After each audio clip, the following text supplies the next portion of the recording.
Today we're gonna prank my brother at 3 AM with Arduino, but in order to do that, we first need to get its sensor to detect the movement. So then something that senses it is right here. Because when somebody's walking by, this will pick it up and boom, this will happen. I was not expecting that. So let's wait it out.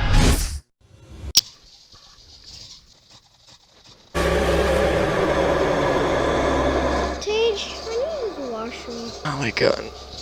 What time is it? Let me check. It's 3:05 AM. Does that mean it's 3 a.m.? Sadly, yeah. Oh, this is scary. As you can see, it's actually dark inside. Oh my god, we're at 3 AM. Okay. Didn't even close the door. Let's do this, Pikachu.